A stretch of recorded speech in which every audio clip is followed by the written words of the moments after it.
हम्म। तो आज का जो टॉपिक है वो है ट्रांसफॉर्मर्स। ठीक है। तो ट्रांसफॉर्मर जो है इसके दो काम होते हैं। जैसे अगर मैं सिंपल सेंस में बोलूँ, तुमने देखा होगा अपनी कॉलोनी में, तुम्हारे कॉलोनी में ऐसे एक ग्रिड टाइप का बना होगा। ऐसे ग्रिड टाइप का बना होगा, बिल्कुल बड़ा सा ग्रिड टाइप का जो है ऐसे करके कॉलोनी में, हर एक कॉलोनी में लगा होता है। ठीक। तो इसका जो सबसे पहला एप्लीकेशन है कि एक तो ये एसी पे काम करता है। और अगर सपोज करो हरियाणा में अगर हमें बिजली बनी है, उसको दिल्ली तक ट्रांसपोर्ट करना है, तो हम इसका यूज़ करके एक तो ऐसे यूज़ कर सकते हैं। हम वायर्स होती हैं ऐसे, तुमने देखा होगा, ये भी देखा होगा कभी ना कभी, इस टाइप की चीज़ें देखी होंगी तुमने। ये और ट्रांसफार्मर का इस्तेमाल करके हरियाणा में जो बिजली पैदा हो रही है उसको हम दिल्ली तक ट्रांसपोर्ट कर सकते हैं। यानी कि इससे ट्रांसपोर्टेशन, अल्टरनेटिव करंट से क्या एक फ़ायदा होता है कि ट्रांसपोर्टेशन ईजी हो जाता है। ठीक है। तो दो टाइप के होते हैं ट्रांसफार्मर, एक होता है स्टेप अप ट्रांसफार्मर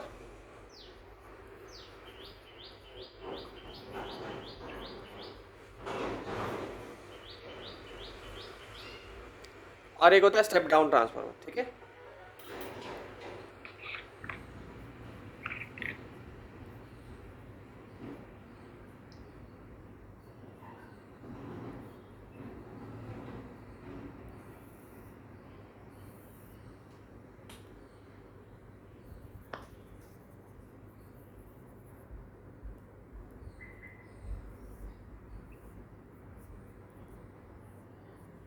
ठीक है। दो टाइप के होते हैं, एक होता है स्टेप अप और एक होता है स्टेप डाउन। अब बेसिक जो ट्रांसफार्मर होता है उसका जो स्ट्रक्चर होता है, देखो एक ऐसे होता है, जैसे मान लो कॉइल है।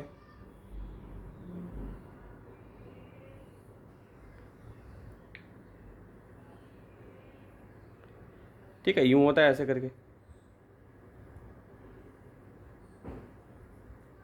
ठीक, एक ये हो गया तुम्हारा। ठीक है।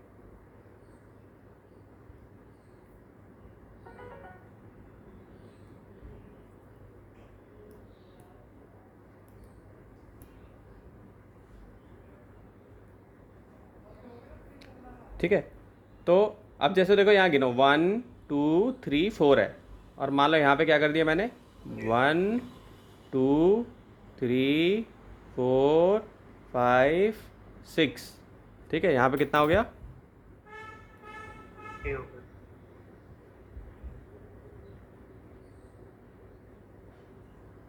तो उसको हम क्या बोलेंगे, ये क्या है? ये टर्न दो स्टेप। इसको याद कैसे रखोगे? सीढ़ियों पे चढ़ रहे हैं हम, स्टेप अप। मान लो कोई बंदा यहाँ, इसको याद रखने के तरीके क्या है भाई, कि यहाँ कॉइल ज़्यादा होंगी, ये सीढ़ी पे चढ़ रहा है, स्टेप अप। तो स्टेप अप ट्रांसफर हो गया, यानी कि ये क्या करेगा, वोल्टेज को इंक्रीज करेगा। बढ़ा रहा है। एग्जैक्टली। सो वोल्टेज को ये क्या करेगा, इंक्रीज करेगा। बढ़ा देंगे। यस। ठीक है, ऐसे याद रखना है। स्टेप डाउन में अब क्या होगा, बता दो, खुद ही बता दो, स्टेप डाउन में क्या होगा? फिर उसमें फिर सर कॉइल ये टर्न एक कम होंगे तो हाँ वोल्टेज डिक्रीज कर देगा। हाँ, एक कम होगी और एक ज़्यादा होगी। ज़्यादा सर कम ज़्यादा कैसे मतलब ये इसमें देखो ना, ये कॉइल देखो ना, यहाँ पे कम है, यहाँ ज़्यादा है, तो अब यहाँ पे ज़्यादा होगी, यहाँ पे अच्छा यहाँ ज़्यादा हो ज़्यादा जाएगी होगी। ठीक है। और यहाँ कम हो हमें जाएगी। राइट साइड से मतलब होना चाहिए। हाँ हाँ। तो अब ये क्या हो गया, ठीक है। यहाँ पे ये वोल्टेज डाउन करेगा, ये वोल्टेज इंक्रीज कर रहा था तो ये वोल्टेज डाउन करेगा। तो इसको हम क्या बोलेंगे, step down step down. Transformer. Okay. हाँ और ये बहुत इंपॉर्टेंट है, एग्जाम में आएगा ही आएगा। ठीक है सर। ठीक है बेटा, ये और हो सर गया। ये मतलब स्पेसिफिक है कि मतलब तो स्टेप अप ट्रांसफार्मर हो गया, और स्टेप डाउन ट्रांसफार्मर क्या करेगा, वोल्टेज को डिक्रीज करेगा, यानी वोल्टेज डिक्रीज हो जाएगी यहाँ पे। ये हमारी प्राइमरी वाइंडिंग्स होती हैं, यानी ये चीज़ हमारी किससे कनेक्टेड होती है, एसी सोर्स से कनेक्टेड होती है। एसी का सिंबल जो है ये ऐसे होता है, ये तो इसको याद रखने का तरीका ये कि एक ऐसा लोग ना लकी साइन भी पहनते हैं, चाइनीज़ लोग, इसमें आधा काला होता है आधा सफ़ेद होता है। तो इससे याद रहेगा कि एसी का सिंबल क्या है। देखो यूँ है ऐसे, यूँ करके ऐसे होता है ये। ठीक। तो ये एसी सोर्स हो गया तुम्हारा। हाँ जी सर ठीक। ठीक। और यहाँ पे लोड लगा दिया, ये लोड हो गया साथ में, यहाँ पे जो भी हमारा है। ठीक है, इसको लोड कर लिया हमने, ये लोड हो गया हमारा। ठीक। और यहाँ पे ये तुम्हारा हो गया, ठीक। अब जो सबसे इम्पॉर्टेंट चीज़ है कि अगर तुमसे बोले कि ट्रांसफार्मर का बेसिक प्रिंसिपल क्या है, किस चीज़ पे काम करता है ये, तो एक ही लाइन में तुम एक ही वर्ड, दो वर्ड में तुम बता सकते हो कि म्यूचुअल इंडक्टेंस पे काम करता है। किस पे काम करता है? म्यूचुअल इंडक्टेंस पे वर्क करता है ये, ठीक। या तुम्हें ऐसा पूछा जाएगा क्वेश्चन कि भाई ऐसा कोई डिवाइस बताओ जो म्यूचुअल इंडक्टेंस पे काम करता है, तो आप सीधा समझ जाना कि ट्रांसफार्मर है। ऐसा कोई डिवाइस बताओ जो इलेक्ट्रोमैग्नेटिक इंडक्शन पे काम करता है, तो आप समझ जाना एसी जनरेटर के बारे में पूछ रहे हैं, ठीक है। तो म्यूचुअल इंडक्टेंस वर्ड याद रखना, कभी मत भूलना जो है, ठीक है। तो सबसे पहले इसकी डेफिनेशन पे आते हैं। सो पूरा इसका एग्जाम में बोर्ड में आता है, इसका कंस्ट्रक्शन, वर्किंग, लॉसेस, ये सारा लिखने के लिए आता है। So a transformer is an electrical device, इसकी डेफिनेशन पे आते हैं। ये तुम्हें मैंने बेसिक बता दिया भाई। एक ये चीज़ कभी मत भूलना कि म्यूचुअल इंडक्टेंस क्या होता है। स्टेप अप ट्रांसफार्मर कभी मत भूलना, एसी कभी मत भूलना, डीसी पे काम नहीं करता कभी भी ये, ठीक है। डीसी पे वर्क नहीं करता ट्रांसफार्मर। ये भी क्वेश्चन बोर्ड में आता है भाई कि एसी पे करता है कि डीसी पे करता है, तो डीसी पे कभी काम नहीं करता है, ठीक है। सो ट्रांसफार्मर की अब डेफिनेशन लिखवा रहा हूँ, बेसिक आइडिया मैंने दे दिया। So a transformer is a electrical device, इसको लिखते जाओ साथ साथ, ताकि लिखते लिखते भी याद हो जाएगा, ठीक है बेटा। ये नोट्स भी बनेंगे और लिखने से क्या होगा एक बार कि आपका माइंड कनेक्ट करेगा, आपका हाथ हैंड आई कोऑर्डिनेशन और हैंड माइंड कोऑर्डिनेशन आपका काम करेगा, और आप लिखोगे भी एक बार। तो लिखना बहुत जरूरी है। ऐसे नोट्स तो ठीक है मिल ही जाते हैं, लेकिन जब आप एक बार लिखते होते हो वो चीज़ आपके मन में थोड़ी बैठ जाती है, आपके माइंड में बैठ जाती है, ठीक है। तो लिखना साथ के साथ लिख लो उसको जो है, ठीक है। So a transformer is an electrical device, और याद भी हो जाएगा आपको ये, इज एन इलेक्ट्रिकल डिवाइस, ठीक है। देखो इलेक्ट्रिकल डिवाइस है। So a transformer is an electrical device for converting, convert करता है भाई ये, ठीक है। For converting an alternating current,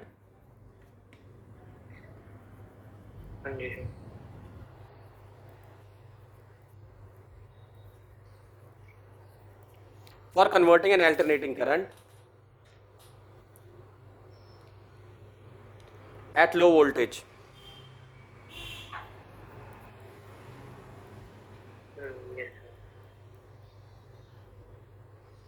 at low voltage into that a high voltage or vice versa.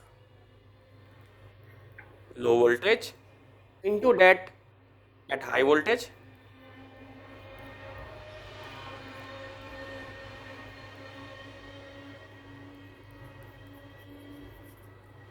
into that or high voltage और vice versa, ठीक है। Definition समझ में आ गई भाई। ऐसा डिवाइस जो कन्वर्ट करे अल्टरनेटिंग करंट को लो वोल्टेज से हाई वोल्टेज से, यही दिखाया मैंने तुम्हें बताया। वोल्टेज इंक्रीज कर दी यहाँ पे वोल्टेज डिक्रीज हो गई थी। क्यों डिक्रीज हो गई? क्योंकि यहाँ कॉइल्स, नंबर ऑफ कॉइल्स कम हो गए, फ्लक्स जो पहले इससे लिंक कर रहा था वो फ्लक्स डिक्रीज हो गया, तो यहाँ पे वोल्टेज क्या हो गई? डिक्रीज हो गई, ठीक है। वोल्टेज और वाइस वर्सा हो गया तुम्हारा, ठीक है। तो इसका प्रिंसिपल क्या है? It works on the principle of mutual inductance, it works on the principle of mutual inductance,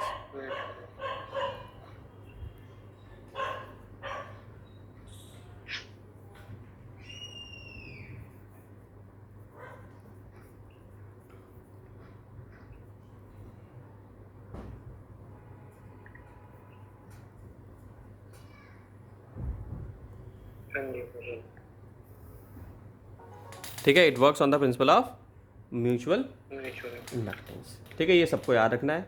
when a changing current is pass,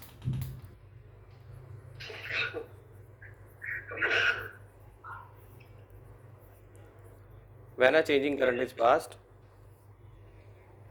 through one of the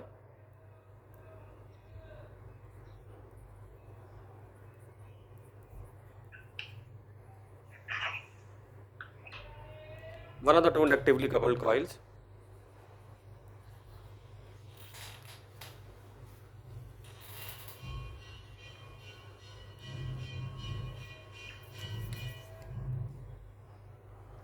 the two inductively coupled coil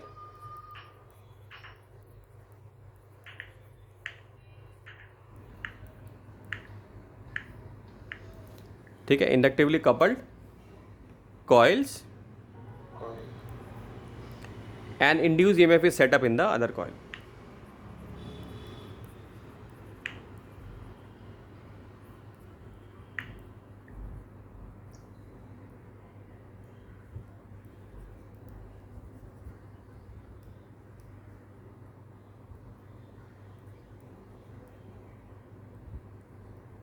is set up in the other coil.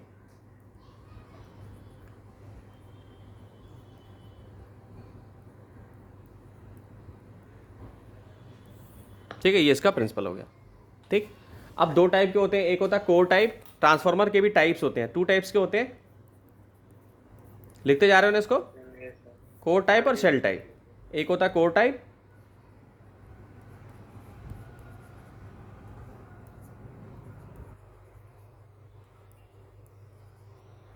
एक होता है shell type.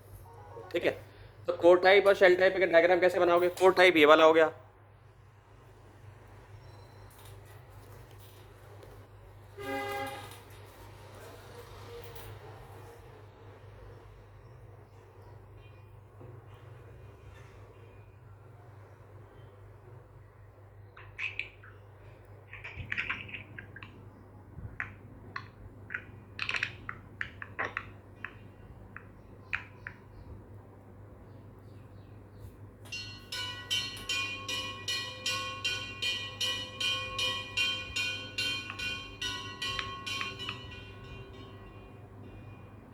ये core type का example हो गया। ठीक, और ये प्राइमरी वाइंडिंग्स होती हैं, इसको प्राइमरी वाइंडिंग्स बोलते हैं।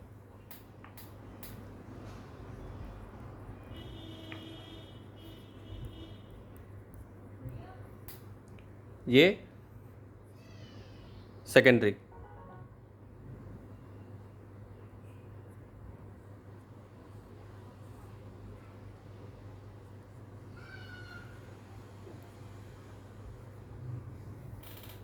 ठीक है, प्राइमरी और ये सेकेंडरी। सेल टाइप कैसा होता है? ये तो कोर टाइप का बता दिया मैंने। अब आते हैं शेल टाइप पे। तो शेल टाइप कैसा होता है? एक में ही दोनों होते हैं, प्राइमरी भी एक में होता है, सेकेंडरी भी एक में होता है। तो ये इस टाइप से होता है, एक शेल टाइप का बन जाएगा। शेल होता है ना, जैसे शंख देखा ना, शंख शेल टाइप का। हाँ जी सर. ठीक, तो यानी इसमें शेल बने होंगे। ठीक है.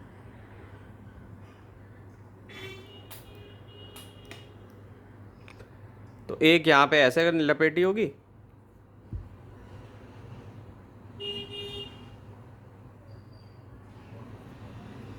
और इसी में एक ऐसे लपेटी होगी।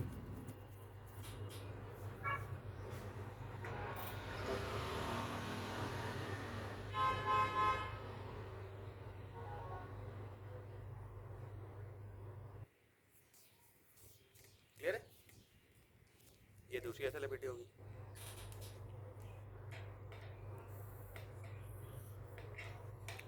तो ये सेकेंडरी हो जाएगा, ये प्राइमरी हो जाएगा तुम्हारा। सॉफ्ट आयरन का होता है, ये सॉफ्ट आयरन कोर यूज़ करते हैं।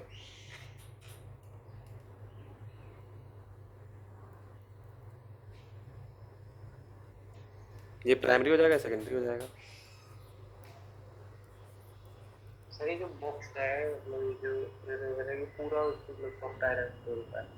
हाँ, सॉफ्ट आयरन का बना होता है पूरा ये, और इसमें लगाते हैं। ठीक है, तो ये बोर्ड में अगर हो सकता है कोर टाइप शेल टाइप पूछे तो समझ जाना तुम्हें करना क्या है। अब हम इसकी डेरिवेशन पे आते हैं कि ये कैसे इसको हम डिराइव करेंगे। तो अब आते हैं इसकी थ्योरी पे।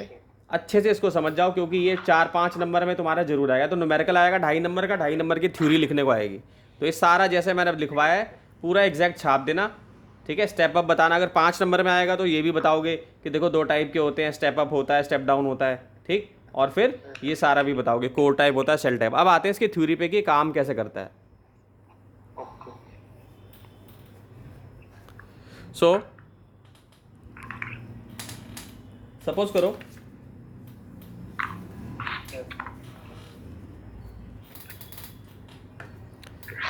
Theory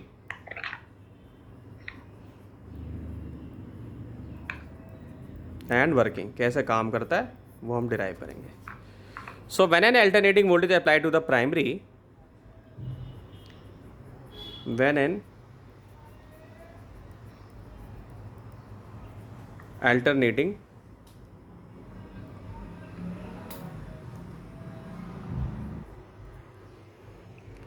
voltage is applied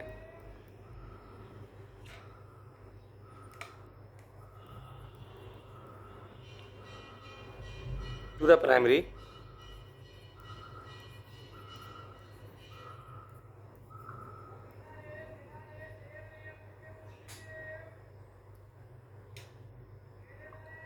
resulting current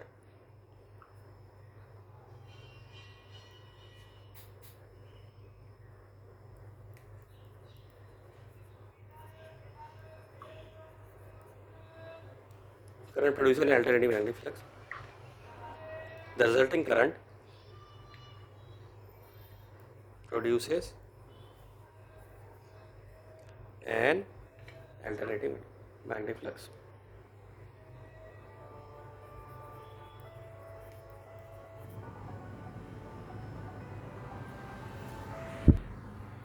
So, resulting current produces an alternating magnetic flux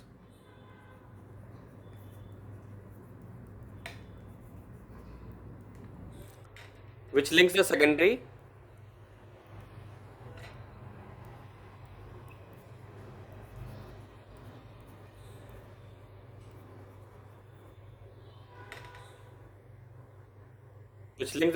and induces an EMF in it.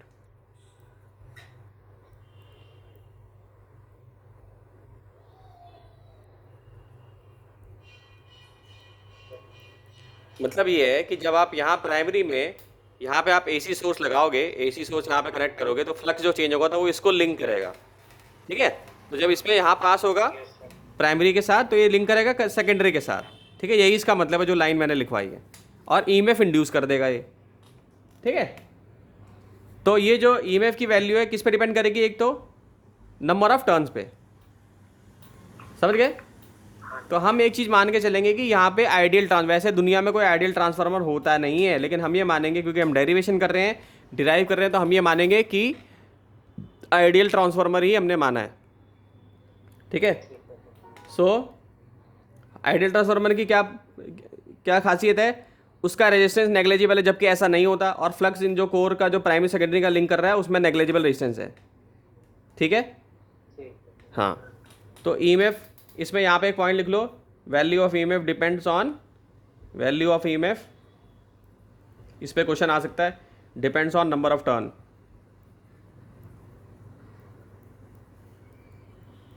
तो तुमको पहले ही बता चुका हूं मैं स्टार्टिंग में कि देखो यहाँ पे नंबर ऑफ टर्न्स कितने थे, 4 थे, यहाँ पे 6 थे, तो स्टेप अप कर रहा है, यहाँ पे कम हो गए तो स्टेप डाउन कर रहा है, यानी वोल्टेज डिक्रीज कर रहा है, ठीक है।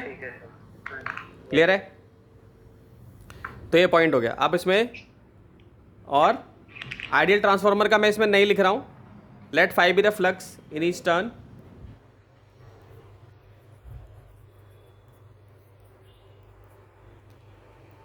in each turn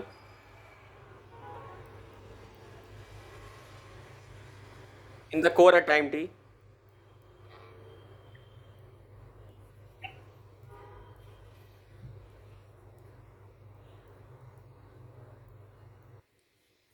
due to current in the primary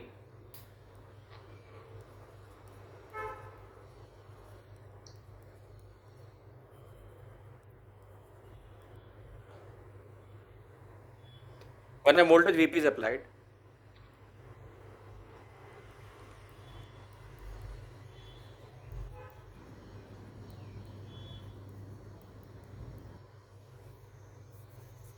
to it, ठीक है। तो इंड्यूस ईएमएफ कितना होगा सेकेंडरी में, तो इंड्यूस ईएमएफ होगा, तो पहला हम देखेंगे, यहाँ पे ये भी लिख देता हूँ, कंसिडरिंग एन आइडियल ट्रांसफार्मर, ठीक है। ये लाइन मैंने लिख दी यहाँ पे कि हाँ भाई आइडियल ट्रांसफार्मर है, तो क्लियर है ये, ठीक है। सो इंड्यूस्ड ईएमएफ देखेंगे हम,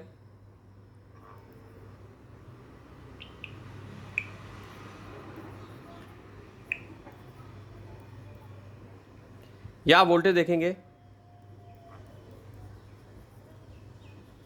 सेम ही चीज है। In the secondary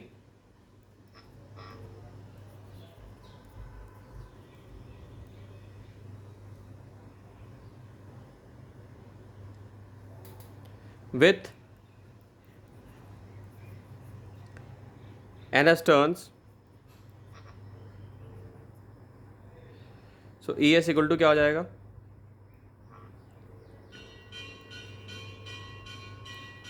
minus NS d phi by dt हो जाएगा। ठीक है, फिर अल्टरनेटिंग फ्लक्स जो होगा,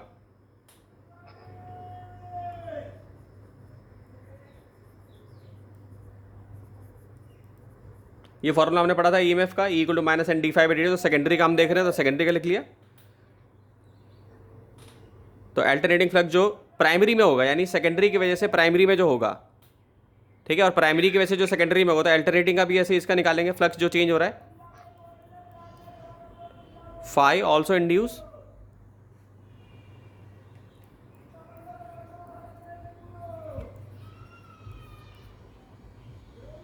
called back EMF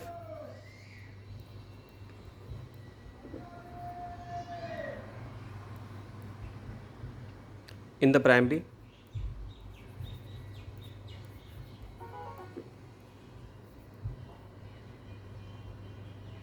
ठीक है, called back EMF in the primary। तो ये क्या हो जाएगा, EP equal to minus NP और क्या हो जाएगा d5/dt। ठीक है, ठीक है, लेकिन EP जो है VP के इक्वल है, ये फॉर्मूला से लिख लिया हमने। ठीक है, इसमें कोई दिक्कत नहीं होनी चाहिए। सेकेंडरी वाले का ईएमएफ ये हुआ, प्राइमरी वाले का ईएमएफ ये हो गया। फिर EP जो है वो किसके इक्वल है, VP के इक्वल है। आइडियल ट्रांसफार्मर माना है तो हमने आइडियल ट्रांसफार्मर माना हुआ है ना, तो प्राइमरी का जो है जीरो रेजिस्टेंस है। ठीक है, primary has zero resistance. Okay, हाँ जी सर। ये एज्यूम किया हुआ है हमने, ठीक है ना, एज एज्यूम्ड, क्योंकि हमने आइडियल ट्रांसफार्मर माना हुआ है। तो EP VP के इक्वल है और ES किसके इक्वल है भाई, VS के इक्वल है। ये हाँ ठीक है सर। ठीक है, ये हमने ले लिया है। हाँ सो जो हमने EP में लिखा था तो इसको ऐसे लिख सकते हैं, VS equal to minus NS d5/dt और VP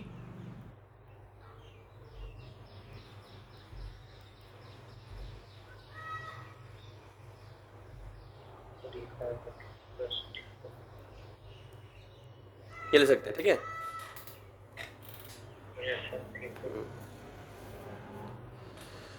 अब कंपेयर किया हमने, दोनों को डिवाइड कर दिया, इसको डिवाइड कर दिया 1 और 2 को, तो क्या आ गया, तो सर NP आ गया। हाँ जी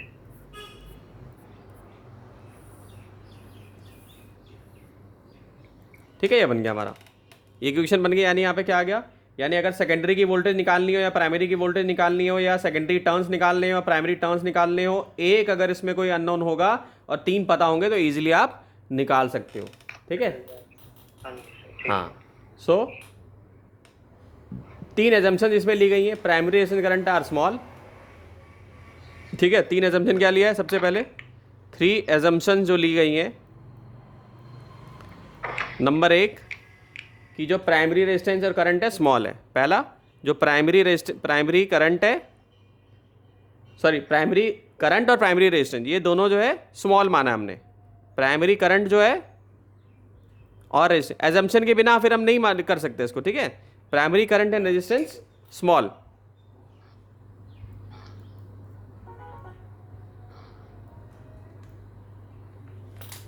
ठीक है, दूसरा क्या है, सेम फ्लक्स है भाई। सेकंड ये है सेम फ्लक्स लिंक, फ्लक्स लेकिन ऐसा है नहीं एग्जैक्टली में, लेकिन हमने ये माना हुआ है कि सेम फ्लक्स है, क्योंकि जब हम डिराइव करते हैं तो हम आइडियल चीज़ मानकर चलते हैं और फिर उसमें वैल्यूज पुट करते हैं। ठीक है, सो सेम फ्लक्स है। ठीक है, same flux link both the primary and secondary.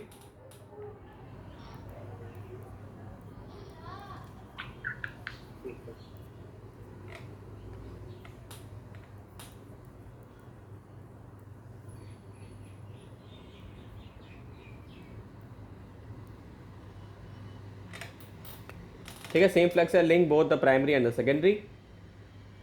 ठीक, तीसरा सेकेंडरी करंट भी स्मॉल है। तो हो सकता है कि इस पर ही क्वेश्चन आ जाए कि व्हाट आर द एजम्पशंस, ठीक है, इन ट्रांसफार्मर। तो ये तीनों पॉइंट आपको लिखने के लिए आ सकते हैं। इस पर भी क्वेश्चन आ जाए अलग से कि what are the assumptions, 3 main assumptions in transformer. तो ये आपको तीनों याद पता होने चाहिए, ठीक है। और 5 नंबर का आएगा तो पूरा डिटेल में लिख सकते हैं पूरा अच्छे से। तो सेकेंडरी करंट भी क्या है इसमें, इज़ वेरी स्मॉल, ठीक है। Secondary current is very small, ठीक है। फिर ट्रांसफार्मर का हमारा क्या हमने माना हुआ है कि 100% एफिशिएंट है, जबकि है नहीं ऐसा। सो इफ सर ये सेकेंडरी करंट प्राइमरी से भी कम है। नहीं नहीं, ये भी छोटा है, ये भी छोटा है, दोनों ही कम है। प्राइमरी भी कम है, सेकेंडरी भी कम है, ठीक है। सो इफ द ठीक है। Transformer is aim to be 100% efficient,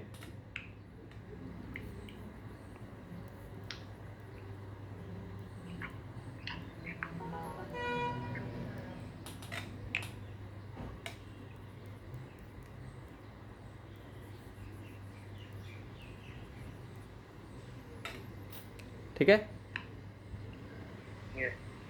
so in that case power जो है इक्वल है, पावर इक्वल टू वी होता है। So I P V P equal to I S V S.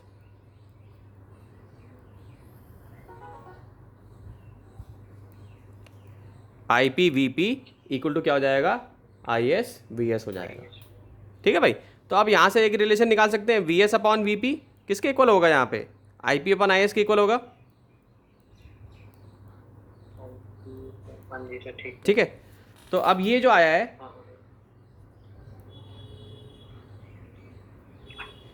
इसको यहाँ सब्स्टिट्यूट कर दूंगा मैं।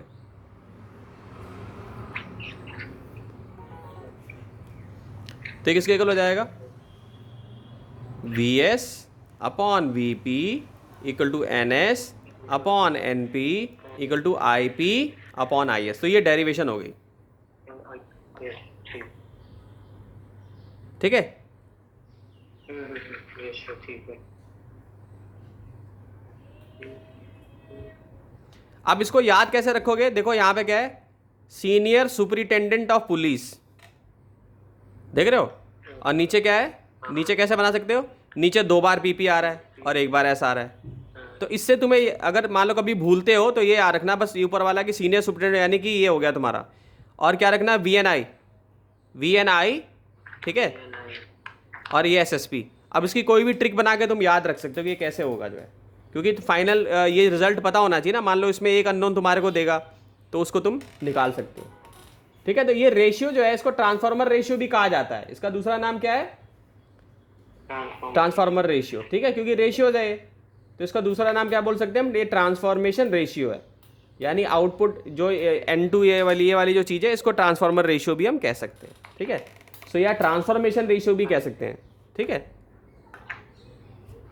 Yes. तो N S upon N P जो है इसको टर्न रेशियो बोला जाता है, ठीक है। आप देखो इस पर भी कोई क्वेश्चन बना देगा तो एनसीईआरटी में डायरेक्टली दिया नहीं है ये, ठीक है। एनसीईआरटी में डायरेक्टली नहीं दिया रखा है ये, लेकिन मान लो अगर कोई बोलता है तो आपको पता है कि भाई रेशियो है ये, ठीक है। तो इससे समझ जाना है कि इसी रेशियो की बात कर रहा है, ठीक है। तो ट्रांसफॉर्मेशन रेशियो भी बोला जाता है, ओके।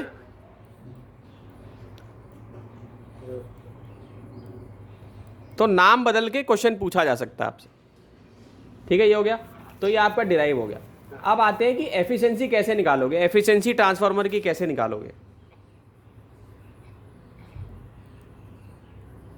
Okay. तो उसका फॉर्मूला क्या है भाई, किसी की परसेंटेज कैसे निकालते हो भाई। इनपुट जैसे मान लो तुम्हारे 20 नंबर आए 30 में से, तो 20 ऊपर लिखते हो, है ना। हाँ, तो ये परसेंट निकालते हैं। लेकिन इसमें क्या करना होता है, हमें पावर आउटपुट देखनी होती है, पावर आउटपुट कितनी निकली। यहाँ पे ये वाला हिसाब नहीं है कि नंबरों की तरह जो कम वाला ऊपर लिख दिया, तो पावर आउटपुट ऊपर लिखोगे आप, क्योंकि हमेशा पावर आउटपुट कम ही होगी। जितनी आप जैसे 100 दोगे ना तो लॉस हो जाएगा उसका कुछ और वो कम हो जाएगा। तो इसलिए यहाँ पे जैसे परसेंटेज में तो हम क्या करते थे भाई, जैसे 20 नंबर है तो 20 को ऊपर लिखते थे, तो यहाँ पे आउटपुट कम ही निकलेगा जितना इनपुट दे रहे हैं, इसीलिए इसको ऊपर लिखा गया है, समझ गए। So power output upon power input into 100, clear है। इससे तुम क्या निकाल लोगे, एफिशिएंसी ट्रांसफार्मर की निकाल लोगे। यस समझ गया भाई? तो ये ट्रांसफार्मर का ये मैंने डेरिवेशन कराया है। अब इसमें और भी छोटी छोटी चीज़ें हैं कि अगर तुमसे बोला जाए केस,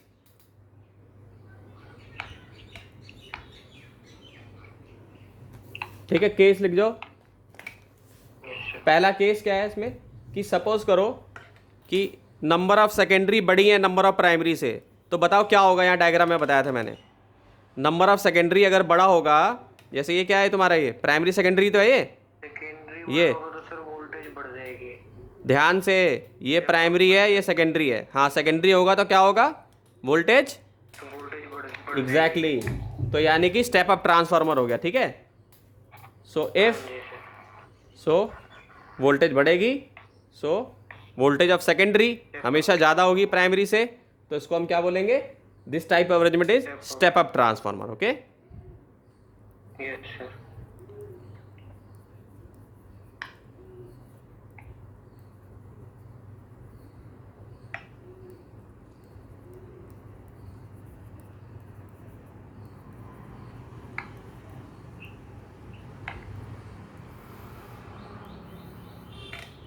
ठीक है। सेकंड केस, यस अब तुम खुद बता दोगे, एनपी अगर बड़ा है एनएस से, एनपी बड़ा होगा तो सर प्राइमरी बड़ी होगी तो सर स्टेप डाउन हो जाएगा और फिर वोल्टेज डिक्रीज हो जाएगी। हाँ, सो यहाँ पे क्या हुआ तुम्हारा, यहाँ पे वोल्टेज स्टेप अप हो गया, यानी वोल्टेज बढ़ गई, यहाँ पे वोल्टेज कम हो जाएगी। ठीक है, हाँ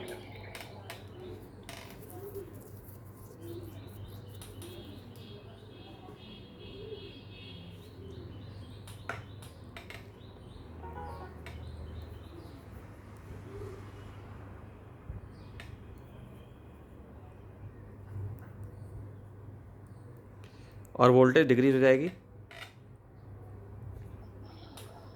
यस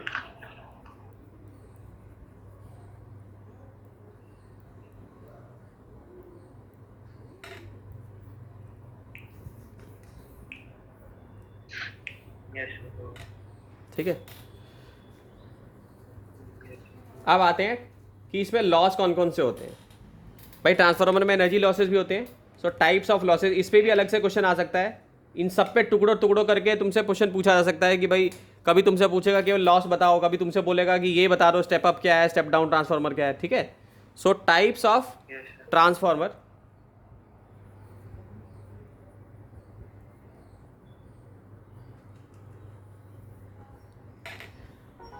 लॉसेस, पहला फ्लक्स लीकेज, फ्लक्स लीक कर जाता है, जबकि हमने क्या assumption लिया था कि फ्लक्स लीक नहीं होता, लेकिन होता है। सो फ्लक्स लीकेज होती है भाई। ठीक है, सो सारी की सारी फ्लक्स जो प्राइमरी की है पूरी की पूरी सेकेंडरी में जाती नहीं है। ठीक, सो फ्लक्स का लीकेज हो जाता है। इसको रिड्यूस कैसे करोगे फ्लक्स लीकेज को? ठीक है, फ्लक्स लीकेज रिड्यूस करो, इस पे क्वेश्चन आ जाएगा कि कैसे रिड्यूस कर सकते हैं। तो अगर हम क्या करें, जो वाइंडिंग्स है ना, इस सेटअप में रिड्यूस हो सकती है। यानी कि अगर हम ये करें by winding primary and secondary coils over the other,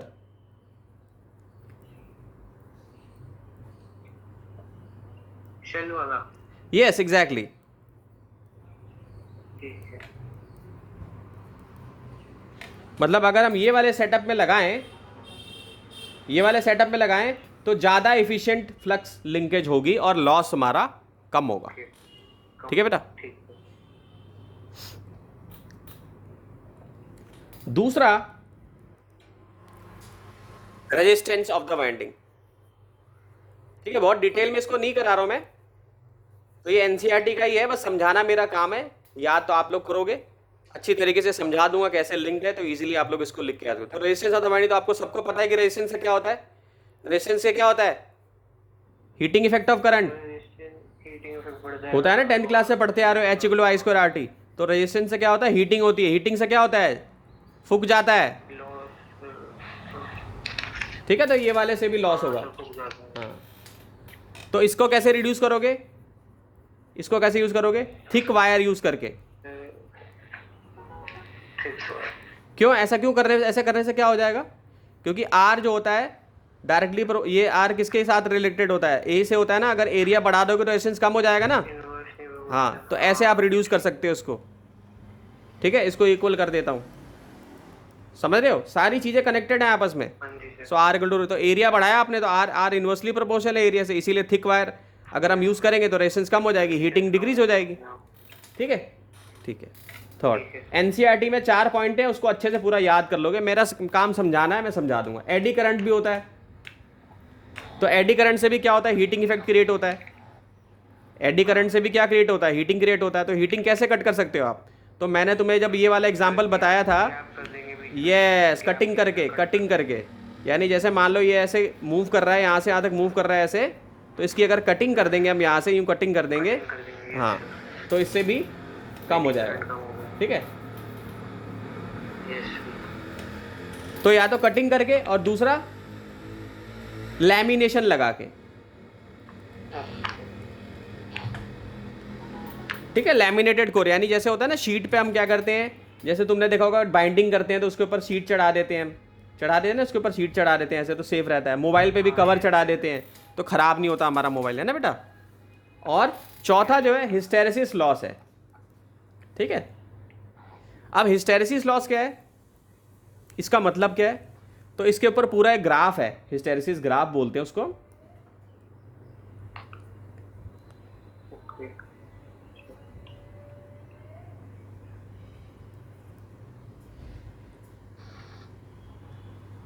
तो क्या होता है कि इस तरीके से बार बार रिवर्स होता है। जो मैग्नेटाइजेशन होता है, यानी जो मैग्नेटाइजेशन होता है, जो फ्लक्स लिंकेज होता है, उसमें ये बार बार रिवर्स करता है।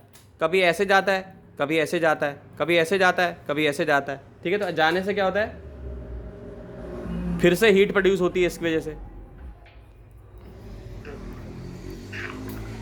ठीक है, so magnetization of core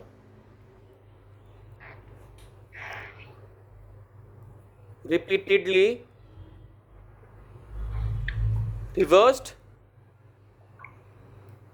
reverse करता है। ठीक है, मैग्नेटाइजेशन ऑफ कोर जो होता है वो रिपीटेडली रिवर्स करता है, जिसकी वजह से हीट प्रोड्यूस होती है। ठीक, जिसकी वजह से क्या होता है? हीट प्रोड्यूस होती है। हाँ, तो अब इसको कैसे रिड्यूस करेंगे? इस हीट को कैसे रिड्यूस करेंगे? तो इसको मिनिमाइज करने का तरीका क्या है? How to reduce? तो we can reduce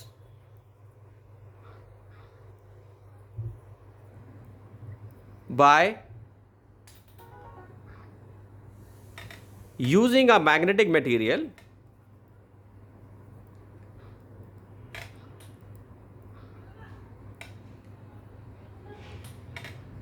which has low hysteresis loss.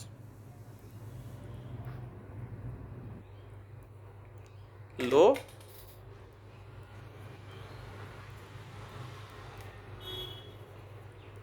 Hysteresis loss. ठीक है, लो हिस्टेरेसिस लॉस है। ठीक, तो लो हिस्टेरेसिस लॉस होगा यानी कि लो हीट प्रोड्यूस होगी। ठीक है बेटा, तो ये ट्रांसफार्मर का हमने पहला पार्ट करा। ये हमारा जो पहला पार्ट हमने किया, अभी न्यूमेरिकल हमने नहीं किए, ये पार्ट 1 है हमारा। अब इसका अगली क्लास में हम जो है सेकंड पार्ट करेंगे, यानी कि इसके न्यूमेरिकल करेंगे जो एनसीईआरटी के हैं और जो बोर्ड में आए हुए हैं। ठीक है, तो ये हमारा पहला ये टॉपिक अच्छे से बिल्कुल हमारे हमने, लेकिन ट्रांसफार्मर समझ लिया। अब देखो, समझ का कोई अंत नहीं है बेटा, समझ का कोई एंड नहीं है कि आप किसकी चीज़ से समझ सकते हो। अब आप इसका एनिमेशन देखो तो उससे भी आपको समझ में आएगा। अगर आप रियल का ट्रांसफार्मर देख सकते हो, असली का, जिसको छू सकते हो आप, लेकिन असली का ट्रांसफार्मर बड़ा वाला टच करने मत चले जाना। छोटे छोटे भी ट्रांसफार्मर आते हैं, इतने इतने से छोटे वाले जो होते हैं, तो उनको देखकर आप और अपना सीख सकते हो, क्योंकि लर्निंग का कोई एंड नहीं है। सीखते रहो, फिर भी आपको नई नई चीज़ें मिलती रहेंगी। तो ये हमने एक लेवल इसका कर लिया है, यानी हमने ट्रांसफार्मर का बेसिक समझ लिया कि भाई म्यूचुअल इंडक्टेंस पे काम करता है। सबसे पहली चीज़, एक तो म्यूचुअल इंडक्टेंस पे काम करता है ये। ठीक, स्टेप अप ट्रांसफार्मर होता है, स्टेप डाउन ट्रांसफार्मर होता है, और ये 2 टाइप के होते हैं, कोर टाइप होता है, शेल टाइप होता है। ज़्यादा एफिशिएंट कौन सा होता है? शेल टाइप होता है। किस किस चीज़ों से लॉस होता है ये भी हमने समझ लिया कि भाई इसमें लॉस करने का कारण क्या है? फ्लक्स लीक हो जाती है, रेजिस्टेंस की वजह से भी हीटिंग होती है, एडी करंट की वजह से भी हीटिंग होती है, और हमने ये तरीका भी सीखा कि कैसे इसको रिड्यूस करते हैं, और हिस्टेरेसिस लॉस भी होता है। ठीक है, तो ये मोटी मोटी बातें अगर माइंड में रखोगे तो एग्जाम में अच्छा परफॉर्म कर पाओगे। ठीक है, थैंक यू बेटा।